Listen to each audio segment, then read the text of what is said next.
"I want you to come with me to a wedding," Lucas said to Ivy, who looked stunned at his demand. She burst out laughing, disbelief written all over her face.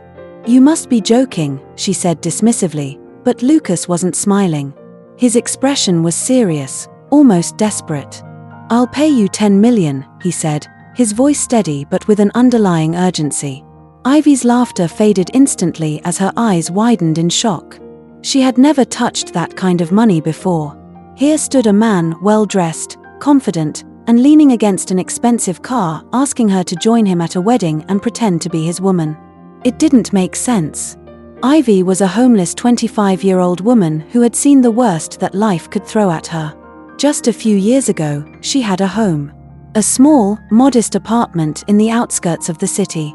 That was before the government decided to build new roads and tear down everything in their path, including her home. They were promised compensation, promises of new homes and a better future, but it was all a lie. Months passed. People like Ivy, families, workers, and children found themselves on the streets, living in tents and makeshift shelters. Yet no one came. No one cared. The promised compensation never arrived.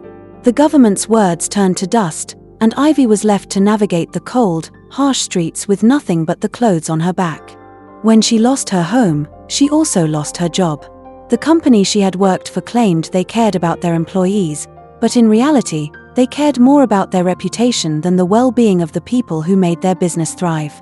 They told Ivy they could no longer keep her on, that her situation was bad for the company's image. She couldn't argue. She had nothing left to argue with. She'd been forced into a cycle she couldn't escape. Job hunting became an exhausting routine. Every day she walked from one interview to the next, only to be turned away. Maybe it was her appearance. She had to bathe in streams to avoid the public restrooms, and after staying on the streets for days without a proper bath, the scent that clung to her was impossible to ignore. Maybe it was her tired eyes, or the way her clothes had worn thin. But whatever it was, she never seemed to get the chance she so desperately needed. And now, here was a man offering her a life-changing sum of money, asking her to pretend to be something she wasn't. "Why me?" she asked, her voice shaky but curious. Lucas hesitated, his gaze dark and conflicted. "I need someone to attend a wedding with me.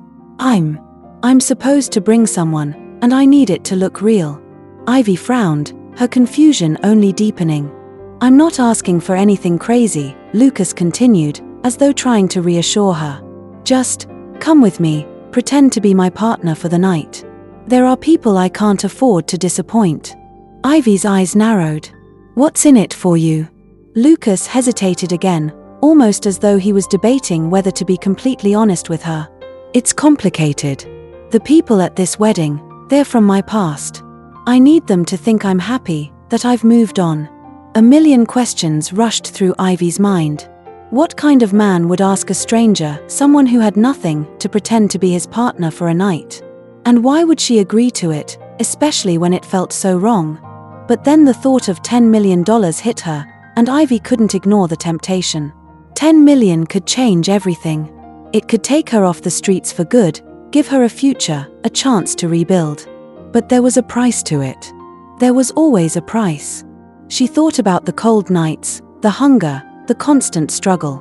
She thought about how much she wanted out of this life, how desperately she wanted a fresh start. "All right," she said, her voice steadier than she felt. "I'll go. But you'll need to explain a little more. I don't do things without understanding why." Lucas nodded, his face softening for the first time since the conversation began. "I understand. I'll explain everything later, but I need you to trust me, Ivy." Ivy hesitated as Lucas opened the passenger door of his sleek, black luxury car. The glossy finish gleamed under the fading sunlight, and she could see her worn-out reflection in the tinted window. Her fingers brushed nervously against the seatbelt as she slid inside. The leather seat felt cool and smooth beneath her, so soft it felt like she was sitting on clouds. Lucas rounded the car and slid into the driver's seat with effortless grace. As the engine purred to life, Ivy caught the faint scent of expensive cologne mixed with the new car smell that filled the cabin. The dashboard blinked with high-tech displays she didn't recognize. It felt like stepping into another world, a world she had no place in. The car pulled smoothly onto the road, leaving behind the broken streets Ivy had come to know so well. She stared out the window, watching the scenery blur past. The street vendors, the crumbling sidewalks, the people struggling to get by, all of it faded as Lucas drove them toward wealthier neighborhoods. Silence hung between them, broken only by the soft hum of the engine. Ivy stole a glance at Lucas. His jaw was set, his hands gripping the steering wheel with a quiet intensity. He looked calm on the surface, but she sensed there was a storm brewing beneath his cool exterior. "So, is this the part where you tell me what I've just agreed to?" Ivy asked, her voice breaking the tension. Lucas's lips twitched slightly, almost like he wanted to smile, but the serious expression remained. "We'll talk when we get to my place." Ivy frowned but didn't press him. She wasn't sure if it was curiosity or the promise of $10 million that kept her quiet, but either way, she stayed put. As they drove further, the surroundings changed drastically. The buildings grew taller, sleeker.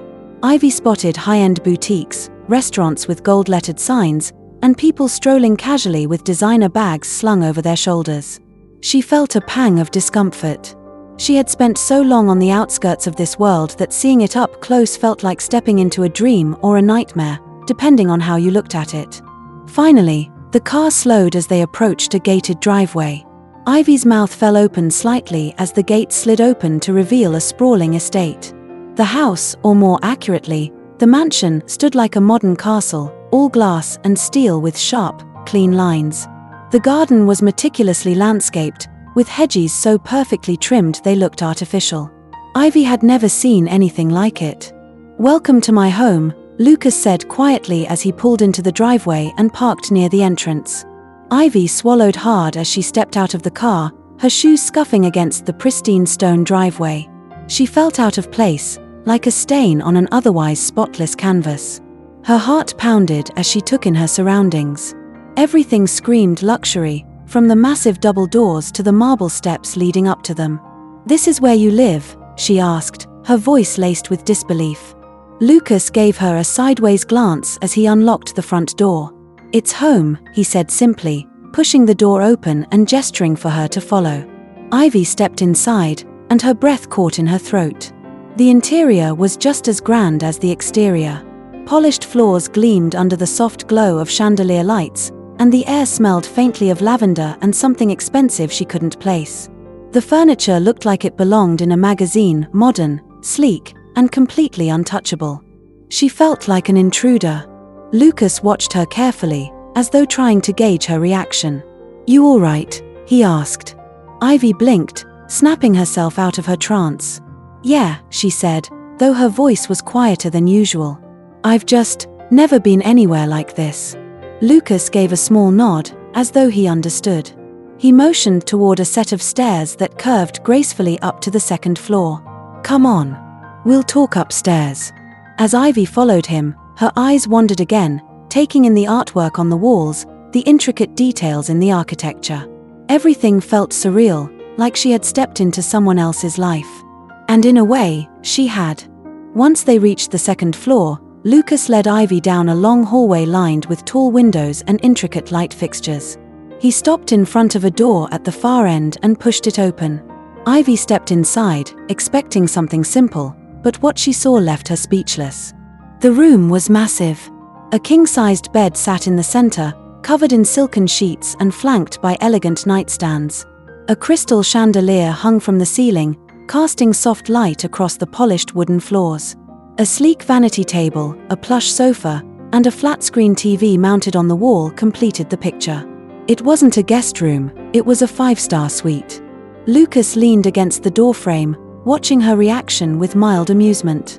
"Tomorrow's the wedding," he said, breaking the silence. "You'll need to look your best." Ivy tore her gaze from the luxurious surroundings and frowned at him. "And why, exactly, do I need to look my best?" Lucas sighed and rubbed the back of his neck, as if reluctant to answer. "Because I want my ex to see what she lost." Ivy blinked, then let out a sharp laugh. "Wait a minute. All of this is about your ex." She crossed her arms and gave him a look that was equal parts amused and incredulous. So you can't move on from your ex, and now you're dragging me into your little revenge fantasy? Lucas's jaw tightened. It's not like that, he said, his tone clipped. And it's not up for discussion. Before Ivy could press him further, he stepped aside and gestured toward the ensuite bathroom. Wash up. My stylist will be here soon to give you a little polish. His eyes drifted briefly over her ragged clothes, messy hair, and dirt-streaked face, but he said nothing more before turning and leaving the room. Ivy huffed in frustration as the door closed behind him. Unbelievable, she muttered under her breath. Still, she couldn't deny that the offer was tempting. A hot shower, clean clothes, and if Lucas was serious, a makeover that might make her look like someone else entirely. She wandered around the room, her fingers trailing over the marble-top vanity and the soft velvet cushions on the sofa. On the nightstand, there was a small crystal lamp that must have cost more than anything she'd ever owned. Everything in the room was expensive, shiny, and perfect. It made her feel out of place. Shaking off the feeling, she headed into the bathroom and stopped dead in her tracks. The bathroom was as grand as the bedroom, with gleaming white tiles, a glass-walled shower, and a bathtub so deep it could probably fit 2 people. Plush towels were neatly folded on the counter, and there was a tray of fancy soaps and lotions that smelled like lavender and vanilla. Ivy peeled off her dirty clothes and stepped into the shower. As the hot water poured over her, she felt days of grime and exhaustion melt away. She scrubbed her skin until it was pink and lathered her hair with shampoo that smelled like jasmine. For the first time in forever, she felt human. After what felt like forever, she finally stepped out, wrapped herself in a soft, oversized towel, and padded back into the room. She was still towel drying her hair when there was a knock at the door. "Come in," she called hesitantly. The door opened, and in walked a woman who looked like she belonged on a magazine cover. She was tall, with sleek black hair and a sharp, tailored outfit. A large black bag hung from her shoulder, and she moved with the confidence of someone who knew exactly what they were doing. "Hello, Ivy," the woman said with a warm but professional smile. "I'm Vanessa. Lucas called me to help you get ready." She set the bag down on the vanity and began unpacking an array of tools and products, curling irons, makeup palettes, nail polish, and more. Ivy sat down at the vanity, feeling a little overwhelmed as Vanessa got to work. First, Vanessa tackled Ivy's hair. She combed through the tangles with practiced ease, applied a smoothing serum, and began styling it with a curling iron. The messy strands were transformed into soft, glossy waves that framed Ivy's face beautifully. Next came Ivy's nails. Vanessa filed and shaped them, then painted them with a delicate nude polish that made her hands look elegant and refined. "Now, let's do something about your skin," Vanessa said gently, inspecting Ivy's face. She applied a cooling face mask to calm Ivy's irritated skin, then carefully covered any blemishes and redness with foundation and concealer. Slowly but surely, Ivy's pimples and acne faded from view, replaced by smooth, glowing skin. Vanessa added soft touches of makeup, a hint of blush, a swipe of mascara, and a natural-looking lip color. By the time she finished, Ivy barely recognized herself. When Vanessa finally stepped back, Ivy stared at her reflection in stunned silence. Her messy hair, tired eyes, and uneven complexion were gone. In their place was a woman who looked polished, confident, and dare she think it, beautiful. Vanessa smiled. "You clean up nicely," she said with a wink. Ivy blinked, still trying to process what she was seeing. Was this really her? "Lucas is going to be impressed," Vanessa added as she packed up her tools. Ivy's heart skipped a beat at the mention of his name. She didn't care what Lucas thought, did she? But as she stood up and smoothed down the silk robe Vanessa had left for her, she couldn't help but wonder what he would say when he saw her like this. Because for the first time in a long time, Ivy felt like she was more than just a girl from the streets. She felt unstoppable. Ivy descended the grand staircase slowly, her bare feet barely making a sound on the polished wood. She felt strange in the silk robe, her newly styled hair brushing her shoulders. As she approached the kitchen, the faint aroma of garlic and herbs greeted her. Lucas stood by the stove, stirring something in a pan. He glanced up when she entered and froze. For a moment, his expression was unreadable, but then a slow, approving smile tugged at his lips. "You clean up well," he said, his voice low and warm.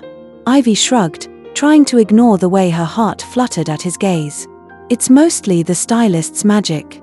They sat at the dining table, where Lucas had set out plates of pasta and salad.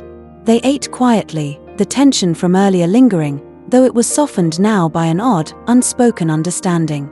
When they finished, Lucas leaned back in his chair, his gaze lingering on her. "Good night, Ivy." "Good night," she said, her voice softer than she intended. As she headed upstairs, she could still feel his eyes on her, and for the first time, she wondered what tomorrow might bring. The night before the wedding, Lucas couldn't shake the feeling of dread that gnawed at him.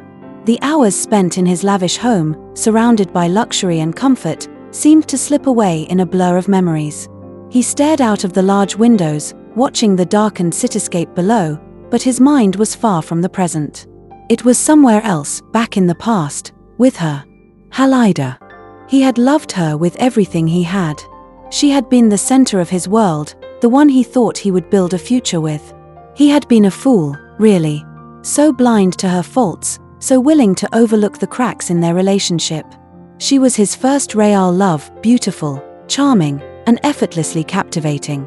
Lucas had always thought he could be the one to fix her, to show her how much he cared and build a perfect life together. But Halida wasn't the woman he thought she was. Lucas's mind drifted to the nights they spent together, the way she would smile sweetly and tell him everything he wanted to hear. She seemed to be his perfect match. But as their relationship grew, cracks began to show, small things at first, little inconsistencies he shrugged off. She would criticize his ambitions, belittle his dreams. The things that mattered to him, the things he poured his heart into, his work, his vision, were nothing but jokes to her. "You'll never make it, Lucas. You're not cut out for the big leagues," she'd said once, her tone dripping with disdain. "Just stick to your little ideas. They're not worth anything." Her words haunted him. At the time, he didn't understand how toxic it all was. He believed she was right because he had no success to prove her wrong. But eventually, her cruelty escalated. She started openly disregarding him, flaunting her independence, while he continued to give her everything. The pain of constantly being overlooked, belittled, and dismissed began to erode him, but he never saw it for what it was until the day he walked in on her with someone else. The image of that moment was burned into his mind. He had come home early from a business trip, eager to surprise her. The house was quiet, too quiet. And then, as he pushed open the bedroom door, he saw it, Halida, in the arms of another man. She didn't even try to hide it. There was no guilt in her eyes. She didn't even stop to acknowledge him. It shattered him. He had given everything to her, believed in her when no one else did. And she had betrayed him in the most brutal way possible. But what hurt the most wasn't the infidelity itself, it was the cold indifference she showed. No apologies, no remorse. Just a look that said she was done with him. It was that moment, the moment of raw betrayal, that broke the Lucas he had been. The love he'd felt, the trust he'd placed in her, all of it crumbled in an instant. In the weeks that followed, Lucas spiraled. But in that spiraling, something changed inside him. The pain, the rejection, it became fuel. Instead of falling apart, he buried himself in his work. Every insult, every cold word from Halida, became a reminder that he couldn't afford to fail. He couldn't afford to let her be right. He built his empire, brick by brick, driven by a need to prove to the world and to himself that he was more than she had ever given him credit for. Years passed, and success followed. Lucas became the billionaire he had always dreamed of being, but it didn't come without a cost. His ambition consumed him, leaving little room for anything else, especially love. No one could compare to Halida, and though he had built a life others would envy, he never truly moved on. The pain of losing her lingered, and now, as he stood on the precipice of attending her wedding, Lucas realized that a part of him still wanted her back. Maybe it was the unfinished business between them. Maybe it was because, despite everything, he hadn't been able to shake the memory of her. But this wedding, it wasn't just about showing Halida what she had lost. It was about showing himself that he was more than the man who had once been broken by her. When he had asked Ivy to come with him, something shifted in Lucas. Maybe it was the way Ivy had looked at him earlier, her raw honesty and her quiet strength. She didn't ask for anything from him. She wasn't part of his world, and maybe that was the kind of escape he needed. He could lose himself in her for just a moment, pretend to be the man he'd always wanted to be. But deep down, he knew he couldn't escape the ghosts of his past, the ones that haunted him whenever he thought of Halida. As he sat in his luxury car, staring out at the city lights, Lucas couldn't help but wonder if this whole charade, bringing Ivy to the wedding, pretending for the night, was a way to bury the feelings he still had for Halida. Maybe, just maybe, he was trying to convince himself that he was better off without her. But as he prepared for the night ahead, the truth lingered in his chest, heavy and undeniable. He was still hurt. And he wasn't sure if he would ever be truly free of her. The morning of the wedding arrived with the soft light of dawn spilling through the elegant curtains of Lucas's mansion. Ivy, who had never slept in such luxury, lay curled up on the soft mattress, completely unaware of the early hour. The bed was like nothing she had ever experienced, firm, but cushioned just enough to make her feel weightless. The cool air from the air conditioning wrapped around her like a blanket, and for the first time in a long while, Ivy felt like she was in a place where she truly belonged. She had never slept so deeply in months, the peacefulness of the room lulling her into a deep slumber. Her messy hair, still damp from her shower the night before, tangled in every direction, but it didn't matter. The world outside could wait. Ivy wasn't used to feeling like this, safe and comfortable. She had forgotten how it felt to just sleep. The door creaked open softly as the stylist, Vanessa, stepped in. She was impeccably dressed as usual, her sharp black suit making her look like a professional ready for business. She looked at Ivy with a quiet smile, but there was no time for pleasantries. The wedding was fast approaching, and Ivy was still asleep, completely oblivious to the timeline. Vanessa stood there for a moment, debating whether to let Ivy sleep just a little longer. But when she saw the time, she sighed and moved toward the bed. "Time to wake up, Ivy," she said gently, nudging the blanket aside. "We have a lot to do today." Ivy groaned softly, the comfort of the bed tugging at her. She squinted against the morning light and buried her face into the pillow, her voice muffled. "Just a few more minutes," she muttered, her exhaustion evident. Vanessa, unbothered by the resistance, took a step back and pulled out her phone. She dialed Lucas's number, holding the phone up to her ear. "Lucas, she's still asleep. I think I'm going to need your help." Seconds later, Lucas's voice came through, calm and collected, but with an underlying urgency. "I'll be there in a minute." A few moments later, the door swung open, and Lucas walked in, his presence commanding the room. When his eyes landed on Ivy, his heart skipped a beat. There she was, lying there, completely unaware of the effect she was having on him. Her hair was still tangled and wild, a complete contrast to the polished, sophisticated woman he had seen the night before. For a moment, Ivy looked like an innocent child, so completely vulnerable and unguarded in her sleep. A smile tugged at the corner of Lucas's lips before he caught himself. He quickly straightened his face, trying to compose himself. "Wake up, sleepyhead," he said, his voice a mix of authority and amusement. "We have business to attend to, and don't you dare disappoint me." His words were firm, but there was an edge of humor that softened his tone. Ivy groggily lifted her head, squinting at him, still not fully awake. The warmth of the bed and the comfort of the room were enough to make her want to ignore him and slip back into her dream world. But the sound of his voice snapped her into reality. "Fine, fine," she muttered, pushing herself up, the softness of the blankets reluctant to let her go. She quickly rushed to the bathroom to take her bath, the cold air biting at her skin as she moved from the warmth of the bed to the cool tiles of the bathroom. Meanwhile, Vanessa set to work, laying out all the tools she would need for the makeover. When Ivy emerged, freshly bathed, she felt like a new person. Vanessa immediately got to work on her, carefully styling her hair, applying makeup, and making her look as polished and refined as possible. The pink designer dress that Lucas had handpicked for her hung on the back of the door, and once she slipped it on, she felt a transformation not just on the outside, but something inside her too. The woman looking back at her in the mirror was unrecognizable from the one who had been living on the streets just days ago. As they walked out the door, Lucas glanced at her once more, his gaze lingering on her for a moment longer than usual. She looked different. Beautiful. He couldn't help but smile. They drove to the wedding venue in silence, and as they arrived, the grandeur of the building made Ivy's heart race. Lucas held her hand as they entered the wedding hall. The moment they stepped inside, all eyes turned to them. Whispers spread across the room, some curious, some surprised. They made an impression as they walked in together, Ivy by his side, a perfect contrast to the woman she had been just hours ago. Lucas couldn't help but glance at her, his smile growing.